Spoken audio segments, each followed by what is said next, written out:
Your Mama's Kitchen is brought to you by Rivian.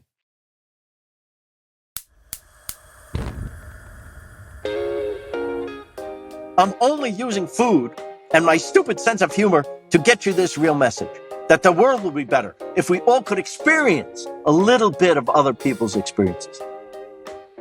That's why I'm here. That's why so it's not just a guy eating. First of all, I'd get bored if that was the whole show, and I'm the guy eating. I don't want to see that. It's only there because food is the great connector. Yes, it is. And then for me, laughs are the cement. So we share a meal, have a nice time, food's great, that's all nice. But if over that meal we can share a smile or a laugh, now we're friends. We'll eat again.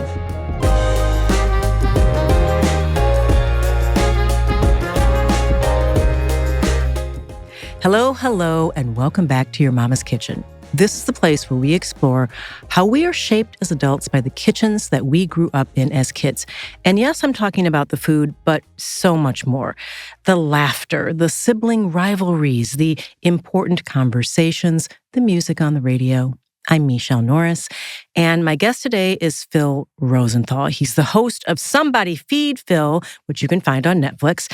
He travels all over the world and tries all kinds of new cuisines with new people and with the sort of curiosity that makes us feel like we are right there with him, no matter where he is.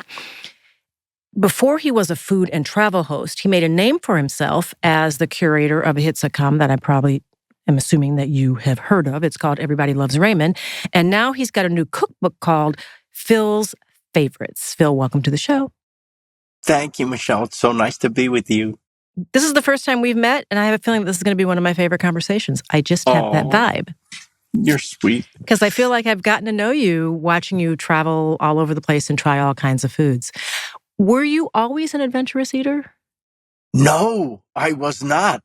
I know the name of the show is Mama's Kitchen. I have to be honest. Mama's Kitchen in my house, not paradise. No. Well, I don't know how many guests you have who say that, but I've actually met great chefs who said that their moms weren't terrific cooks. And it was when they left the house that they discovered the world. And so it was with me. And I'm talking about flavors that I never had. Garlic. No I garlic. never tasted garlic until I went to college. Wow. The only condiment in our house was salt. That was it. Is salt actually a condiment? But that's all there was. So yes, it was a condiment in this case. It was something you put on the thing you're supposed to eat. So that's a condiment, right? Yes, we had ketchup and mustard. Let's say the only spice was condiment. But you did have ketchup and mustard? Salt. Did Mom allow that? Yeah. A little bit of ketchup, a little bit of mustard? Well, we put it on everything. But hot sauce? No. In fact, I'm sure we'll get to this later, but I'm opening a diner with our friend Nancy Silverton here in L.A.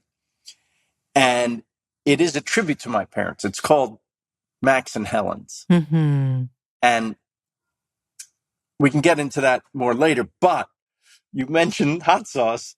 We have a hot sauce because most people in the world like hot sauce, not them. And so on the label, it says Max and Helen's, not for me, hot sauce. Not for me.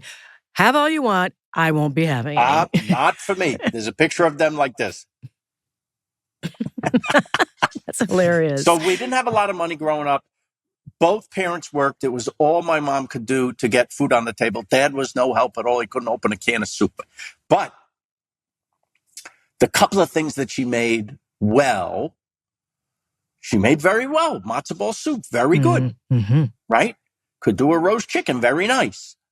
But that was it. Everything else, like the steak, was like a punishment. It was just the cheapest grade of beef, and it was just until it was shoe leather, and I couldn't leave the table until I finished. So it felt like a punishment. And Am I alone No, you're here? not alone. You're not alone. I think many of us, and my mother was also was a very, very good cook, but there were a few things Oh, that kind of felt like hockey pucks. I think many of us have had that experience. Where did you grow up? And take me inside the kitchen. yes, Can you describe it? Because we may feel yes. like we sort of know your kitchen from Everybody Loves Raymond. We actually showed my mom's kitchen where they moved in New York. That was an episode in the New York episode, and we showed it.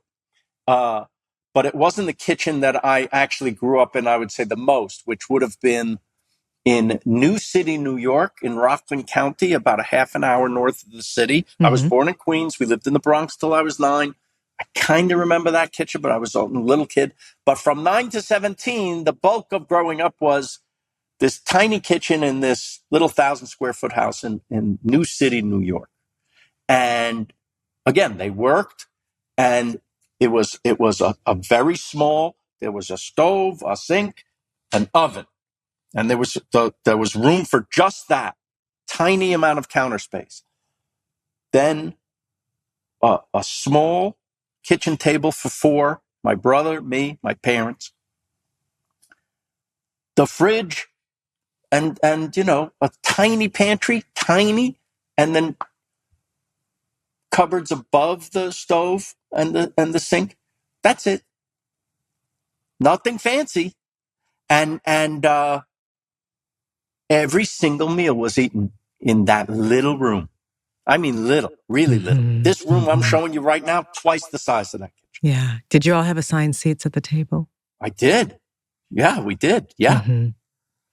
Everybody knew I where they remember. sat. You and your brother Dad never sat with his swapped. back to the fridge. Mom sat with her back to the counter because, she was also had to serve everyone. That's how it was in the 60s and 70s. The men didn't help at all. We just were like, why is she crying? Why is she upset? Where's our food? Terrible. We were terrible. Did you have Terrible. KP duty? Did you have to clean the kitchen? No.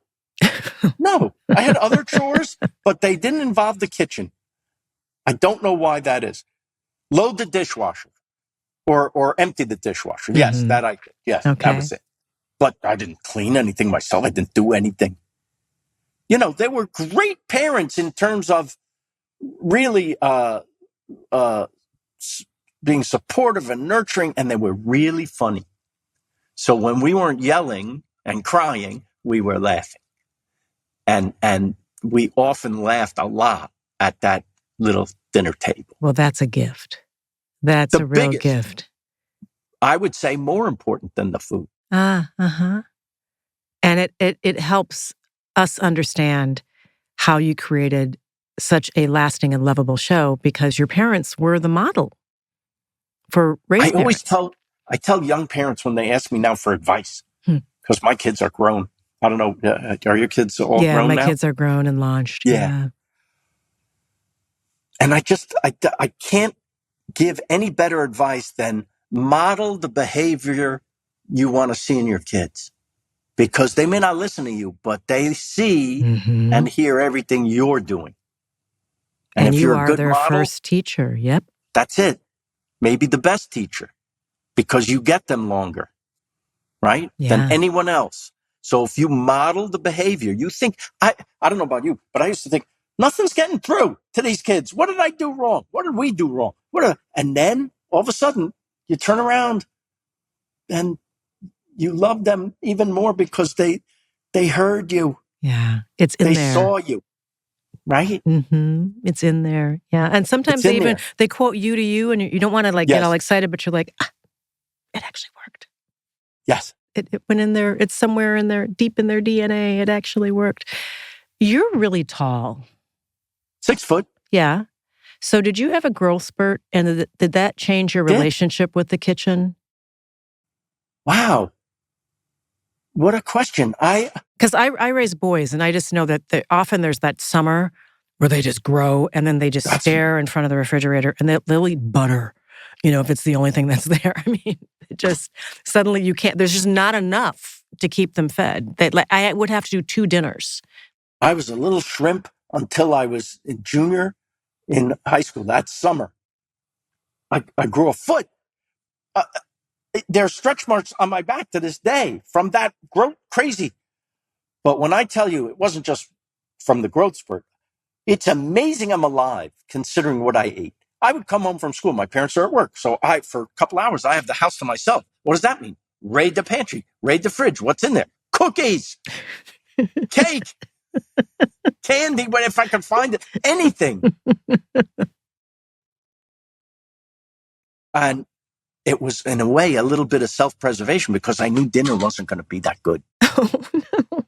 I can hear your mother, though. Phil, you're going to ruin your appetite. You don't eat. Why doesn't he eat? When I got the food show, my mother was like, I don't understand how this happened because when you were little, you didn't eat anything. You were such a picky eater, you didn't eat anything. My father goes, maybe it was the chef.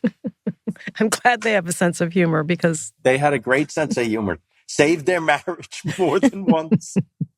Saved us too.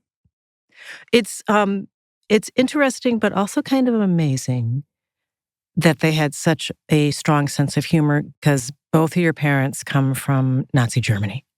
Right. So my dad got out after Kristallnacht, that famous night of broken glass where the Nazis went and smashed business, beat people up in the street. And that was like the bell tolling. Your time is up, right? Most people could not get out of Germany. But my father, his father had some connection where they got some phony papers and they got out. So he's 12 years old and he comes to New York. And he doesn't speak any English at all, but that's his new life is in New York. So he gets out as the Holocaust is, starting. My mother, however, not as lucky. She's in a concentration camp at 10 and obviously survived with her mother, separated from her father, who was involved a little bit in politics too. And he started the restitution program after surviving Auschwitz and the death march to Buchenwald. And Buchenwald, the worst of the worst. He survived by, he was a bit of an inventor. I'm named after him, Philip Auerbach. He created things that could be useful in the camps, not just for the prisoners, but for the guards. Lice powder, roach spray, things like this, because they wanted it too. So they kept him alive because he was useful. Anyway, the war's over. My mother and grandmother, they can't get into America. They go to Cuba. My mother said the happiest time of her life was those 2 years in Cuba. Really? In the mid-40s, pre-Castro Cuba. She said it was paradise. They say, we survived. Come join us. We're going to America. We have relatives in New York. Let's go. He says, no, my work is here. Come here. They're like, we're never going back there. Are you crazy? No, he's doing. So he actually starts the restitution program. You know what that is? Jews to this day, if your business was stolen by the Nazis, the German government sends you a monthly check as reparation. He started that. Wow. They then, because some of the people in the government were still Nazis, they made up some charges against him, threw him in jail, and they say he committed suicide in his jail cell. We've heard this before. But I never met him. My mom, suffered such a loss twice. The first being separated from her dad and then kind of the rejection of her dad. So she grew up without a dad.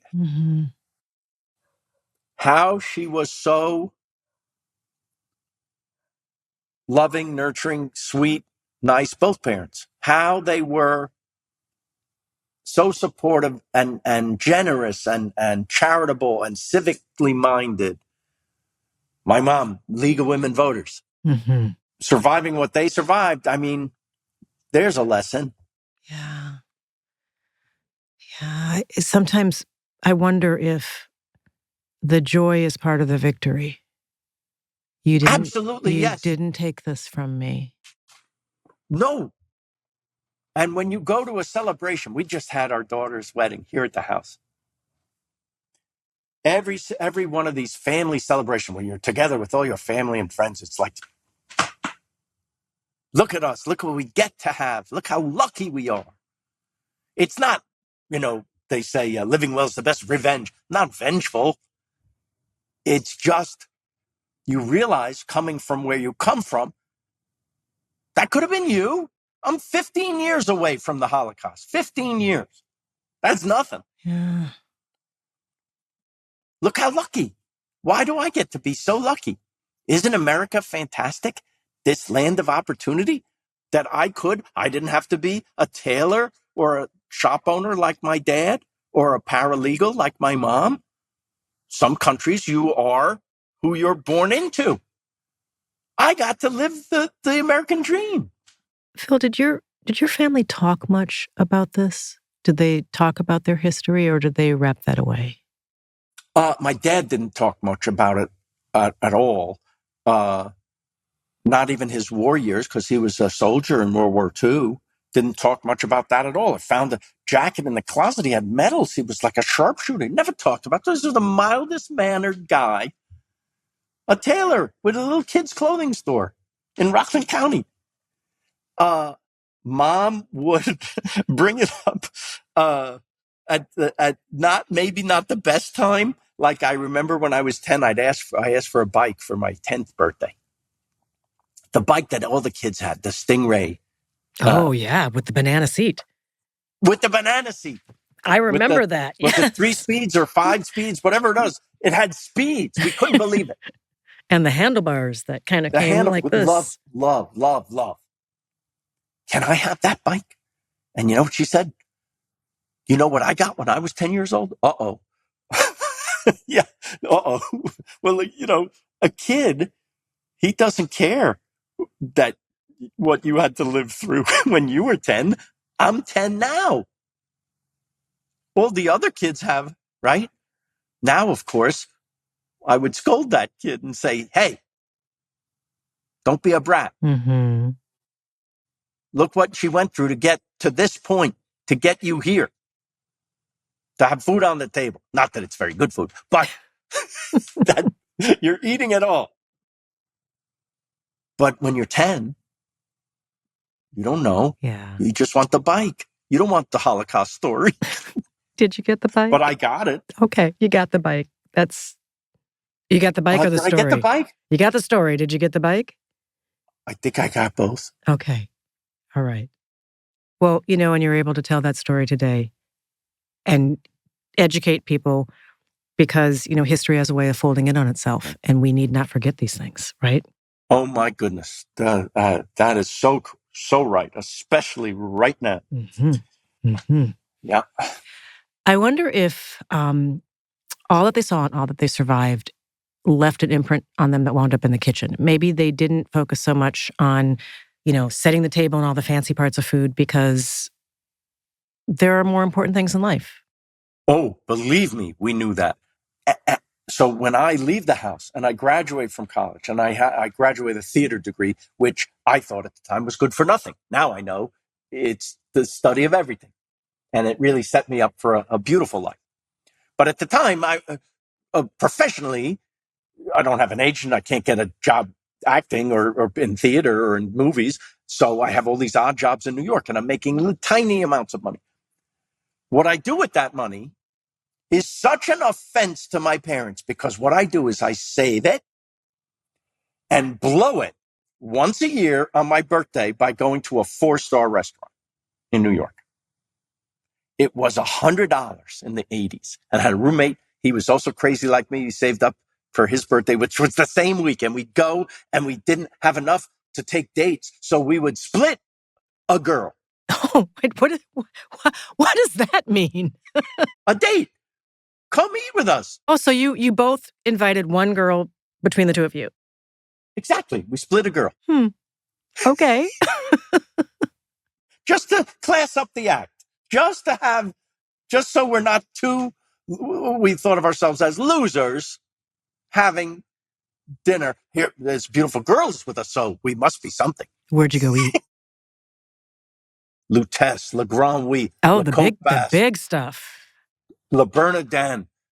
Le Cirque, or anything with "la" in the front, and and 4-star. I read about it in New York Times. 4-star restaurants. There weren't that many per year, maybe 3. Mm-hmm. And you'd read about this, and they sounded like a magical fairyland, a vacation in an evening, which is what I still think the great restaurants are, even no matter what the price range is. A vacation for the evening. And we would go, and did we get our money's worth? Oh, yeah. It was $100 for the meal, right? $100. My parents heard this. They thought I had a drug habit. They thought I must be selling drugs to go who goes to this? They certainly never did. And then when I had some money, I convinced them to come with me, took them to Lutece. They were fighting the whole way. This is not for us. This is not our values. This spending money on this kind of thing is silly. You should save up for when you need it. You're going to eat it and it's gone tomorrow. Why would you? Right? The mentality. I understand it. I just wanted them to experience this beautiful thing, that it transcends the food, that it transcends the place, that you literally are transported to a beautiful experience that you'll remember. Okay. I take them. She said, I remember my mother. She says, okay, I'll have this. It's ridiculous, but okay. Like this is really, we're waiting for the food. This is not my scene. This is not my milieu, she says. She takes a bite when it comes. Now this happens to be very good.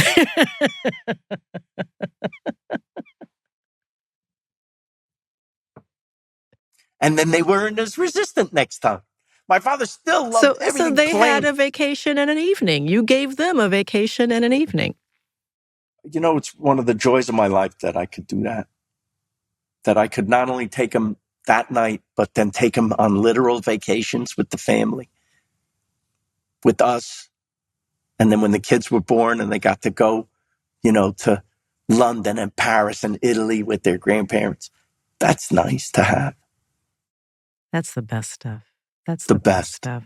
You Yeah. mentioned Paris. I need to go back in time because I did read a little bit about you. And what I discovered is that you had a trip to Europe early in your life that Yes. changed your view of My food. life. And not just your view of food. Okay, you say changed your life. I'm saying everything. So I'm 23. We couldn't afford to go anywhere.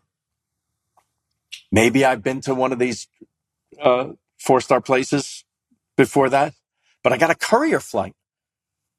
DHL, before they had their own cargo planes, they would send their cargo as a passenger's excess baggage. So you would have a luggage tag that you would take to one of their locations. Their stuff, you never touched it or saw it, was in the back of the plane as if it was extra luggage. And when you get off the plane, let's say in Paris, there's a DHL guy there with a sign DHL. He says, you're the courier? Yes. Luggage tags? You give him all the luggage tags. Here. Now you're free to go. 2 weeks later, you're going to do the same trip back to New York. And they do this in different cities around the world. I never knew about this. I didn't either. It was the best kept secret. But my friend turned me on to it. He said, you want to do this? I'm like, hell yeah. You don't get paid, but the flight is free. And the 2 weeks are your 2 weeks. So Paris, boom, I go. Maybe I had $200 for the 2 weeks to spend. There was a friend of a friend. I could stay on their couch one night. There was a, what do you call it? Hostel. Could stay there for very little. Yeah, youth hostel. Yeah. Yeah. What could I afford? I remember a baguette and some cheese. And I sat in a park in Paris. And I tell everyone that you do that, you're as good as anyone. You're King Louis. You're like, this is, first of all, best baguette you ever had, best cheese you ever had, best park you ever sat in, best city you ever looked at. What? This is what your money is for, I suddenly realized. Oh, don't go out buying cheap junk that is statusy or, clothes, things like that. I don't care. this. I'm saving up now for this. If the 4-star restaurant once a year was the vacation, this is the actual vacation. Because you're not just getting the food, you're getting the experience, the otherworldliness, the stuff I learned on that one trip to Paris. And then for the second week, I took the train through the Alps to Florence. And if I thought the food in Paris was amazing, Florence blew my mind. The things I learned, I remember in Paris, I needed a shirt because it was a nice restaurant that I was invited to. And I got to wear something. I can't wear this. So I go and in the afternoon and all the shops are closed. What's going on? Is it a holiday? No. How long have they been closed? 2 hours. 2 hours. Yeah, every day. Every day? Why? Why would you close in peak retail hours? Why would you? I'm from New York. I don't understand this. You know why? Yeah, we want to enjoy the day. Enjoy the day. Go have lunch with my family, maybe take a little nap, and then I'll come back and do retail again. Exactly right. Yeah. This is a foreign concept to us. Enjoy the day. The things you pick up, that's why I'm such a preacher for travel. Because there's no more mind-expanding thing we could do in life. Mm-hmm. What you get back is literally a new perspective on your life. Did your work ethic change so you could throw your shoulder against the wheel, so you had more money to travel, so you could fund your new curiosities? I was saving. Yes, I saved. Mm-hmm. I wasn't, I ate hot dogs and pizza every night for dinner so that I could save up, first of all, for that one meal, and then so I could have a little. I stayed with a roommate in a tiny apartment. Why? Because I could save money. I think maybe a lot of young people, they don't understand that you have to sacrifice a little to get what you want later. Yeah, I think the whole world suffers from short-term goal thinking. Yes, an immediate gratification. Yes, right. So it would never occur to me to buy the $5 coffee every day. Never. Because I don't need it. I'm saving up for something amazing. Yeah.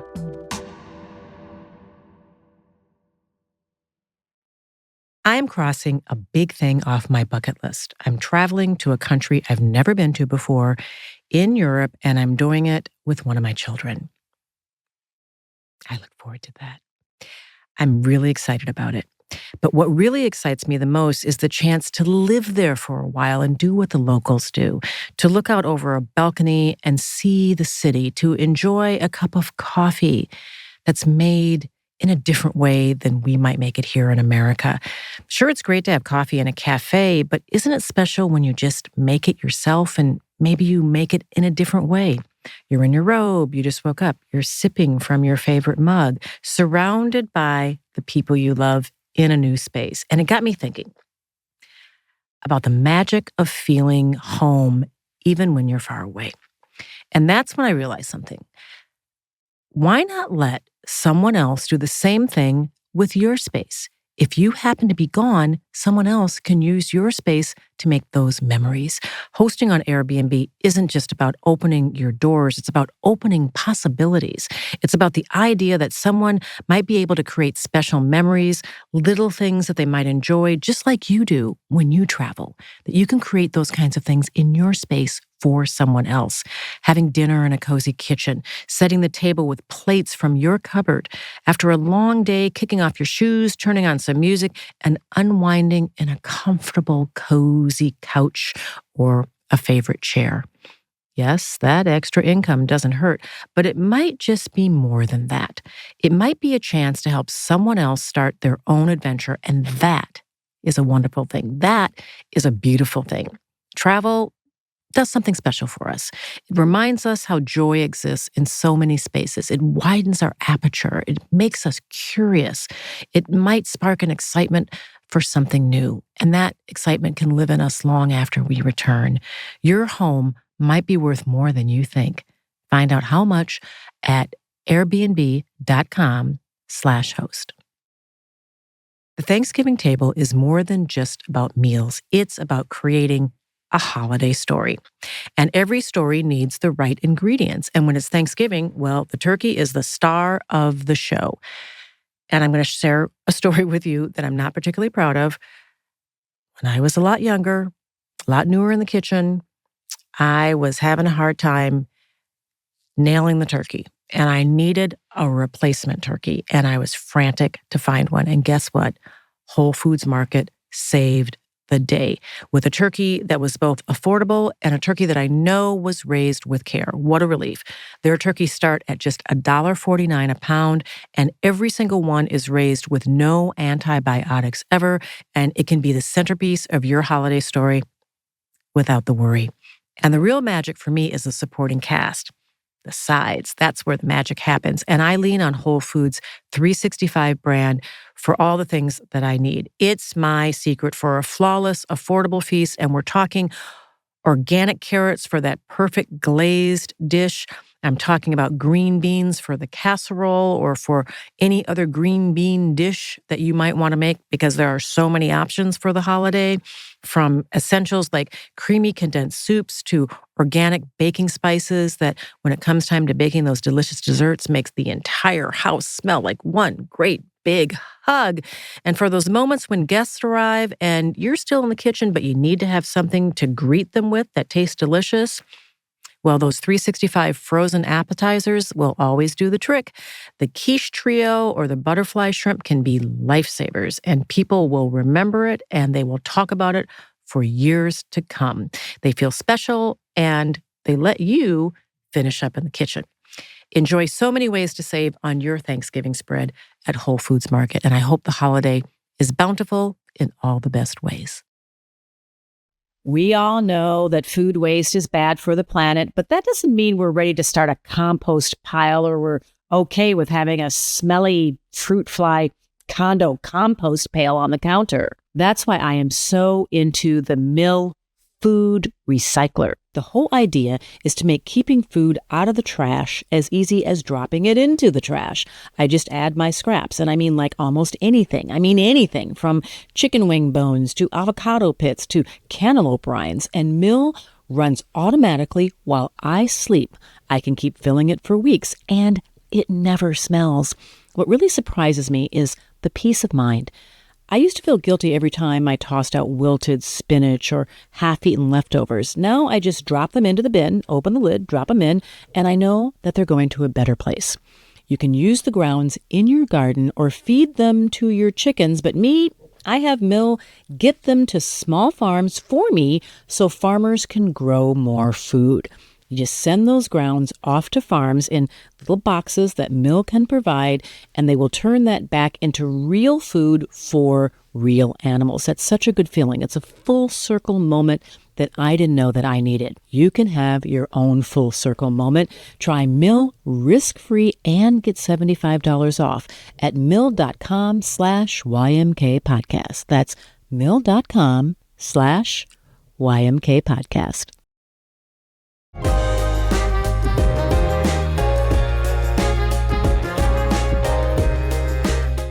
Can I go back to your parents for a minute? Did Go they, ahead. because Max and Helen sound like they're just really wonderful people. What did they think about your choices? They were very nervous Mm-hmm. because they know the world. This is not how you're going to support yourself. I mean, it's great if you make it, but what if you don't make it? You should have something to what? Fall back on. on. Right. Yes. My father used to say, you should, so you know what kind of work you're out of. Did you, as a fallback, did you learn about tailoring or? I said, I'm not falling back. Okay. That's confidence. They're like, I don't know. It wasn't confidence. It was, I don't know, number one, how to do anything else. Number two, how to be happy at anything else. It was the only thing I loved doing in a world of, I was kind of picked on as a kid because I was a shrimpy kid for most of adolescence. And I wanted to be funny like my dad was funny. And everyone I saw on TV, I watched TV to a fault. My parents used to say, what are you going to do? Get a job watching television? And then when I got a job writing television, I sent them a big TV with a note on it that said, haha. But I didn't know if I was going to make it. And I struggled for many years. I struggled. I had all these odd jobs in New York. It wasn't until some friends of mine from college and I wrote something for ourselves to be in. And that's the other lesson I like to impart to young people. They're not waiting for you. You gotta literally write your own ticket. People want to be in show business. How do I do it? Well, first of all, you have something that I didn't have, which is this. Mm-hmm. So we're born now with a studio in our pocket. Go make something. You can make it and distribute it yourself. And if you're good, believe me, they come. What did you make? We made this play. We made this show that became very successful off Broadway. And at the same time, a friend of mine who was a writer said, let's write a screenplay. I didn't know anything about how to write a movie. He knew the structure. He came to me because he thought I was funny. And it turned out I had the 10,000 hours of television watching and movie watching that kind of made me some kind of expert. So you understood pacing and character development and all those things that are really important. Innately. Mm-hmm. Like by osmosis, I got it. Character, dialogue, story. He taught me structure. We collaborated. First thing I ever wrote was the screenplay. Sold it to HBO. This is in 1988. We sold that screenplay. Now, I want you to know I had $200 in the bank. We sold this screenplay for $70,000. Woo!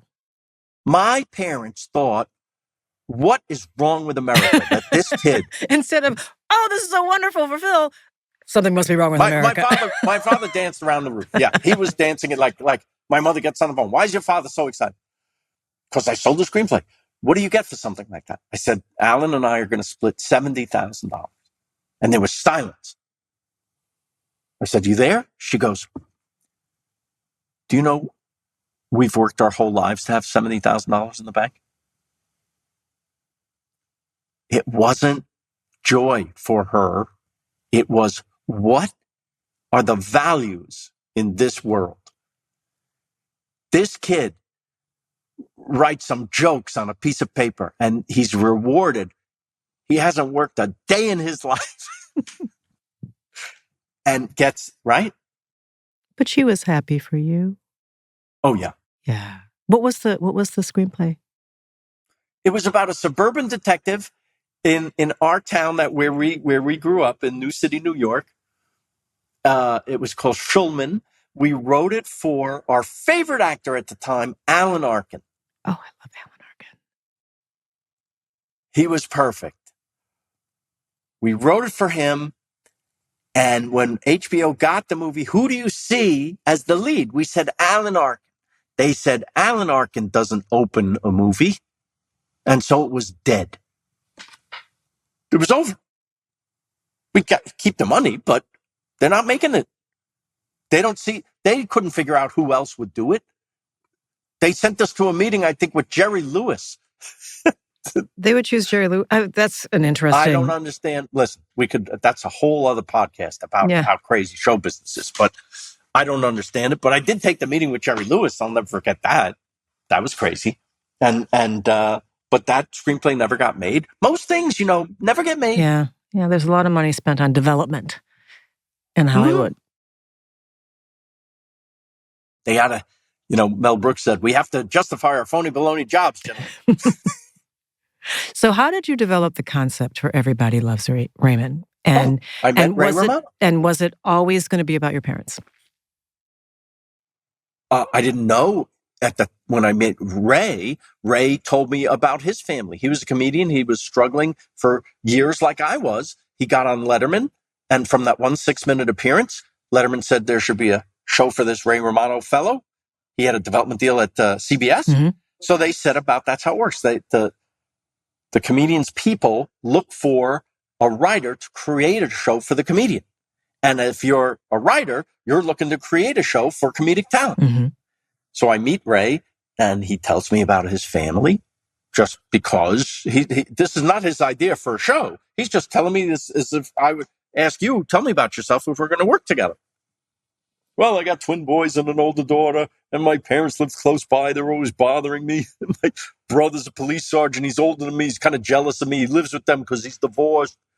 And he saw an award I won for stand-up comedy. He said, it never ends for Raymond. Everybody loves Raymond.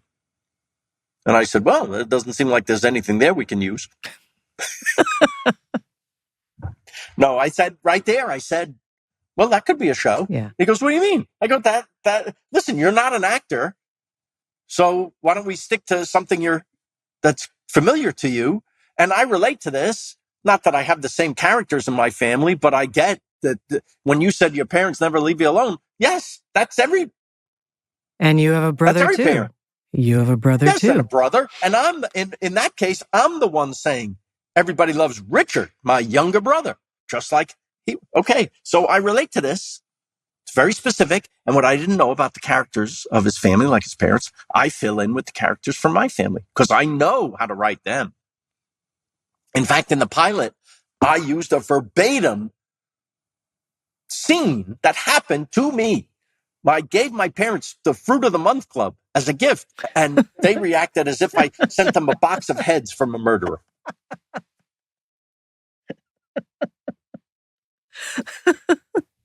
They told me that was the scene that got us on the air. Why? Because it was so specific. And I learned a great lesson.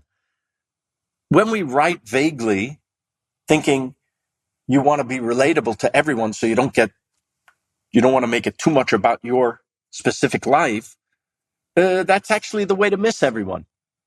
The more specific you get, that's wherein lies the universality, because we relate to each other's specifics. So even if yours aren't mine, I'm going to relate to something in your life, in your family, because I have a specific thing like that or feel that way about that specific thing. We relate to the feelings of that specificity in others. So we get letters from Sri Lanka. That's my mother.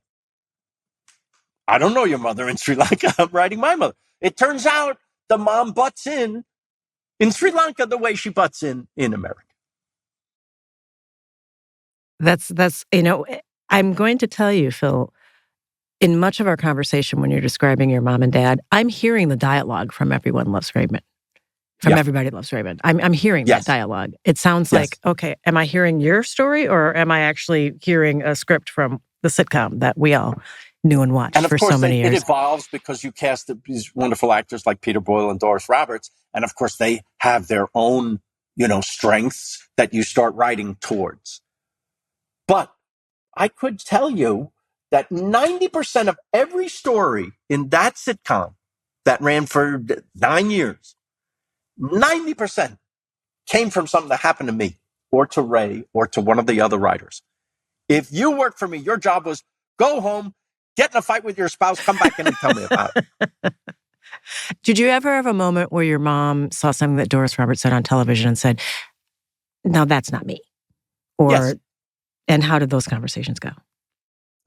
There was one time we introduced the wife's parents, Deborah's parents, and we made them a little snooty, a little from Connecticut, a little more high-toned. We thought that would be a good contrast to Peter Boyle and Doris Roberts, right? Who are more, let's say, blue-collar.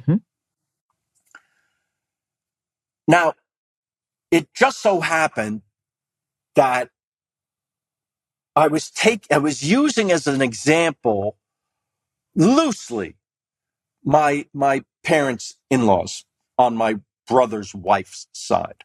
Those in-laws were a little more, let's say, in the know about hip culture. They lived on the Upper East Side of Manhattan. They were a little more high-toned. And so I used some of their stuff in these parents. Well, at 9:30, when the show was over one Monday night, my phone rings and it's my mother. And she's saying, are you out of your mind? We have to see these people. I said, Ma, your comfort is something I'm willing to sacrifice for the program. Did she find the humor in that? No. I'm not sure I but would have. She goes, If my you son have to said call that them. to me. She says, you have to call them now. And I did you call them? I said, no, she said, is that how, because that mom called my mom and said, is that how you feel about us? Oh, okay. So I didn't want them to feel bad. Yeah. I said, I'm a jerk who's just, grabbing. I have a show to make. I'm grabbing at straws. I'm grabbing at everything I can in life that I observe. Of course, it's an exaggeration. I just used the thing that you're in Connecticut and you went to the Broadway show, the Stomp, and you talked about Stomp once, which to Peter Boyle and Doris Roberts, if you can imagine, they're like, you watch people hit garbage cans and that's theater, right? So yes, so they got over it. But we did it with the number one thing we made fun of on the show was ourselves. Mm-hmm. Ray is me and every guy who's an idiot, whose wife knows much better about how to do everything better. That's why the show worked for so long. And I think that's why it still works. It went off the air in 2005, right?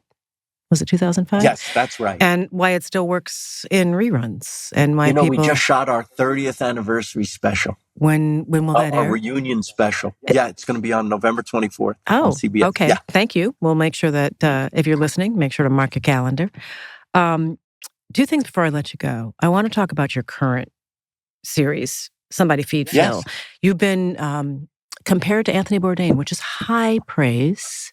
Listen, you know how I sold the show? How? I'm exactly like Anthony Bourdain if he was afraid of everything. That's literally how you sold the show? I'm going to go, that's exactly but without a sense of adventure, I'm going to go out with trepidation about what I'm about to eat. Exactly right. I'm exactly like him if he was afraid of everything. And in that, you understand what the show is, what the tone of the show is, the type of show that it is. I guess it's the best line I ever came up with to sell anything because it worked. And the first iteration of the show was on PBS. That's where I sold it first. And now it's on Netflix? Exactly. So the first show was called I'll Have What Phil's Having. And this one is called Somebody Feed Phil. What's the secret to success of that show? Why do you think people relate to it so much? I feel like I would watch Bourdain and go, he's amazing. I'm never doing that. I'm not adventurous like him. I'm not a cool guy like him. I can't stay up all night and drink. If I have a half a drink, I go to sleep. I'm not getting my chest tattooed by drunken Borneo tribesmen pounding painted nails into his chest. He did that. Yes. And then I thought, as I'm saying this to myself, I love the world, obviously, because I love traveling, but I think I would like a hotel with a pillow. I think there's people like that. Maybe that will be relatable.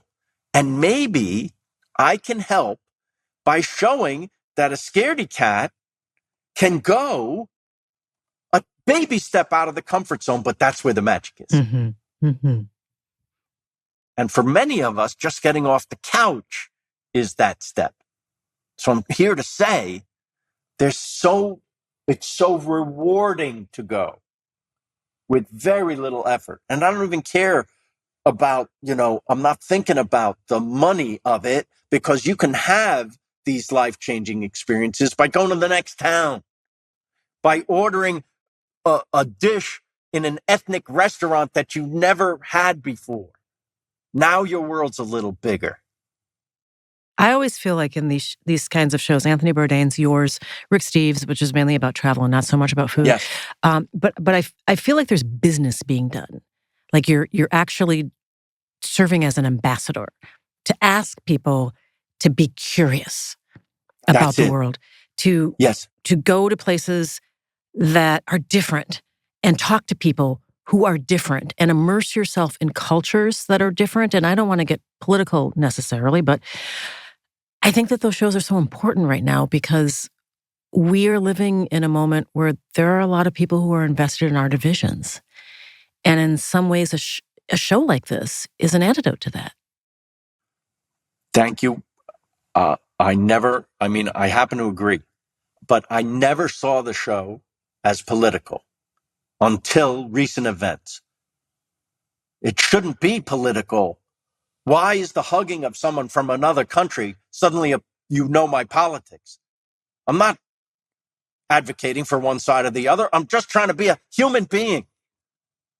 These are human issues, not political issues.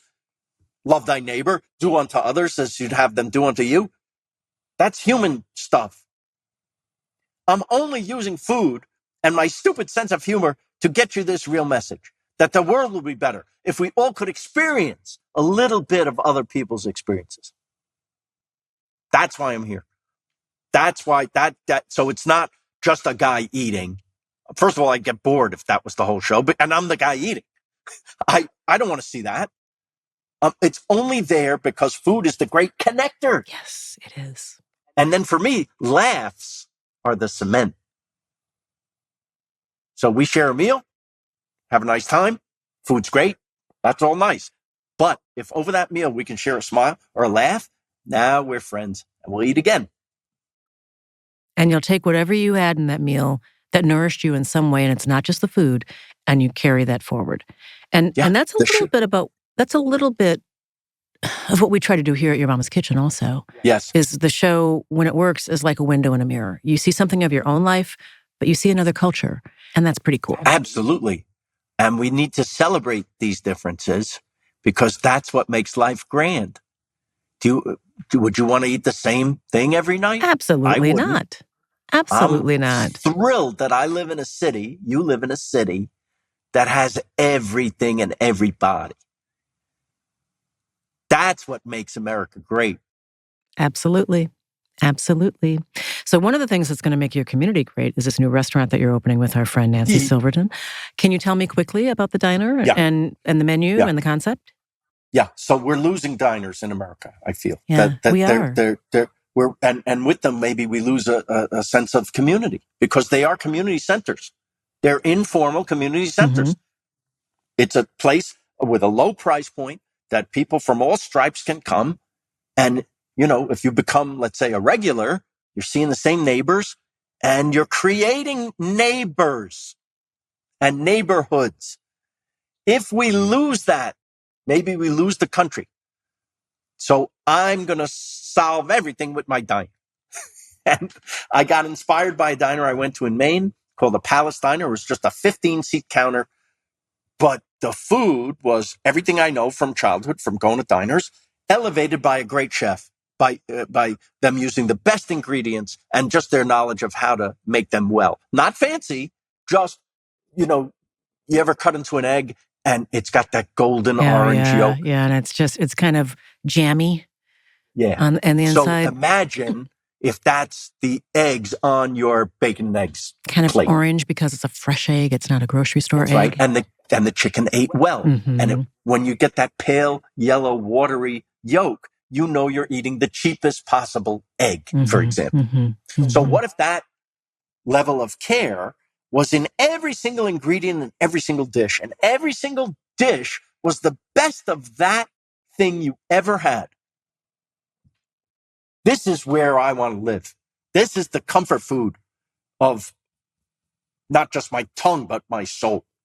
This is what and I think this is so deep ingrained in us. This love of the simplicity of the diner, the burger, the sandwich. Yeah, now you got me. Phil, you got me. I want a patty melt right now. Nancy Silverton makes the best patty melt you'll ever have. I don't doubt that because I know she makes a mean grilled cheese, so I can imagine that her patty melt. And we have that on the menu too with a cup of tomato soup. Mm. We're trying to make you crazy happy. That's the idea. And in that, community. Okay, I am going to fly across the country. Come on. As soon as you open, are you going to have egg cream? That's my contribution to the menu. Sounds great. My parents had an chocolate egg cream every night before bed. Every night?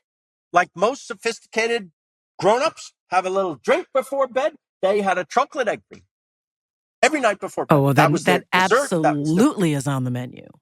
Absolutely. And my dad's favorite thing in life was very soft scrambled eggs. He called them fluffy eggs. Are my eggs fluffy? He would say to my mother would say, Max, why are you bothering me? I've made you for 60 years. I'm listening to the opera. Why do you have to bother me when I'm listening to the opera? You don't think I know how to make your eggs? He goes, are they fluffy or not? She would, like this. On his tombstone, it says, are the eggs fluffy? I read this about you. And on the Does it tombstone next to him, really say on the tombstone? I swear to you, there's pictures of it online. On the tombstone next to him, it says, I'm listening to the opera. So, yes, it's funny to us, but there's a lesson there too. Yeah. If you can find a simple joy in your life, maybe you'll be happy every day. Yeah. And they obviously made each other happy. Maybe drove each other crazy every now and then. Of course. But under it was a great sense of humor and undeniable love and connection. Best parents in the world. And so I honored them. And I think more than honor them, I keep them alive for me. Mm-hmm. Their pictures are on the walls. Max's fluffy eggs are on the menu. Helen's matzo ball soup, Mm-hmm. the one thing she made, is on the menu. Food, you're literally taking in the love or the spirit or the person or the culture. So it's everything to me. Yeah. Food is its own love language. Yes. It absolutely is. We always ask our guests to share a recipe that means something to them, and we put it on our website, and people will be able to make it in their own kitchens. What would you like to share? I think a simple one, like the egg cream. Okay. How did they prepare their egg cream every single night? Well, you take milk. Let's say you have a tall glass, quarter of the glass milk,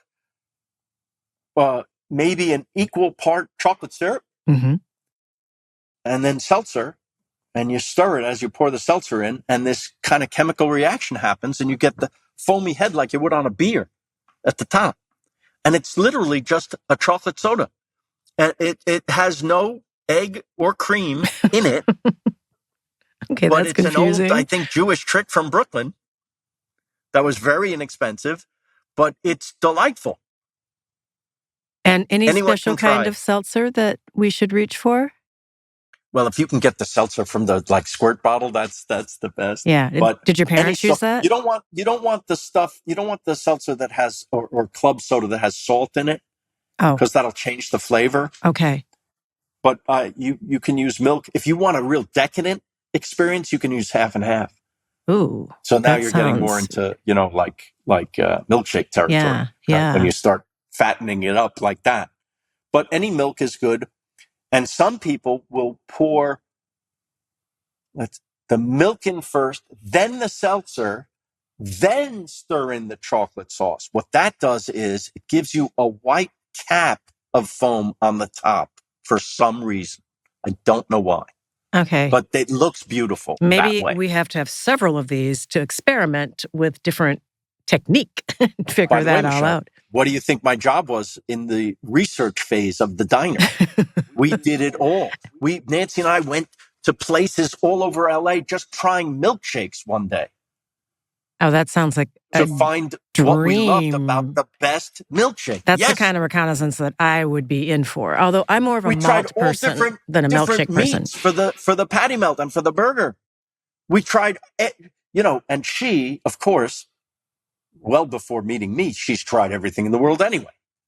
So you're dealing with a genius, really a genius, who is now laser focused on these comfort foods for everybody.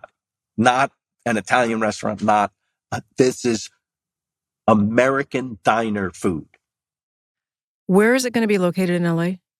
Larchmont Boulevard. Okay, perfect. Perfect. Just happens to be my neighborhood. And I'm going there for lunch in about 20 minutes. It's a great neighborhood. One of my favorite before it opens. Yeah. stationary stores is there.